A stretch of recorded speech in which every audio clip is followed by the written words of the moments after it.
សម្រាប់មួយដែលនិយមដើរផ្សារថ្មីទិញអីវ៉ាន់អីហ្នឹងគឺប្រកាសជាបានស្គាល់ទីតាំងមកកន្លែងនេះច្បាស់ហើយជាពិសេសគឺថាមុខអ៊ំស្រីតែម្ដងដែលគាត់មានលក់ជាប្រភេទបបរផាក់ដែលពុកម៉ែបងប្អូនយើងមួយចំនួនហៅថាបបរគ្រឿងខ្យងហើយមួយចំនួនទៀតហៅថាបបរផាក់ណាប៉ុន្តែហៅឈ្មោះបែបណាក៏បានដែរបបរខ្មែរយើងដូចគ្នាហើយរសជាតិគឺឆ្ងាញ់មែនតើគេដាក់ជាមួយនឹងខ្យងចេះពុកម៉ែបងប្អូន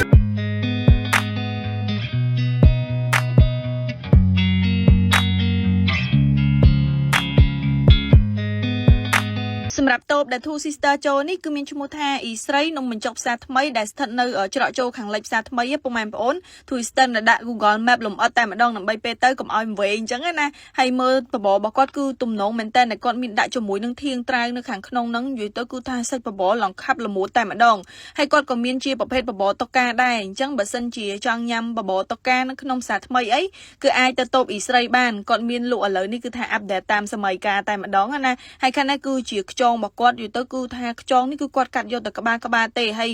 តាក់ទងជាមួយនឹងខ្យងទៀតសោតគាត់ដាក់ជាមួយនឹងគល់ស្លឹកគ្រៃក៏ដូចជា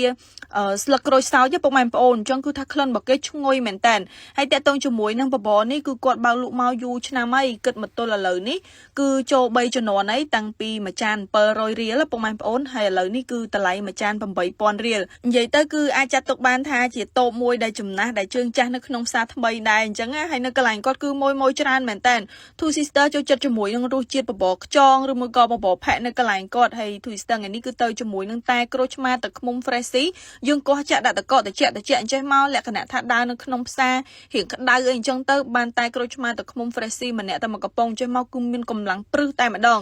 ហើយអញ្ចឹងឥឡូវនេះគឺយើងចាប់ផ្ដើមចូលមកដល់បបររបស់យើងវិញដែលគាត់មកជាមួយនឹងជ្រក់សណ្តែកបដោះពុកម៉ែបងប្អូនហើយគាត់ក៏មានបន្លែនៅខាងក្រៅដែរប៉ុន្តែពេលហ្នឹង Two Sister បានដាក់ទេគឺដាក់តែជ្រក់សណ្តែកបដោះហើយនៅខាងក្នុងហ្នឹងគឺគាត់មានជាមួយនឹងធាងត្រាវហើយនឹងបន្លែអីផ្សេងៗនៅខាងក្នុងហ្នឹងគឺច្រើនមុខមែនតើ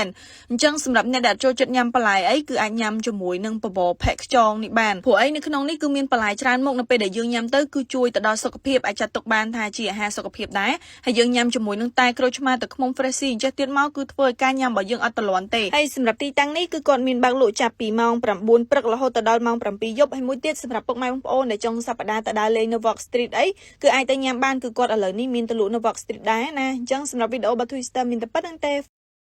បាយ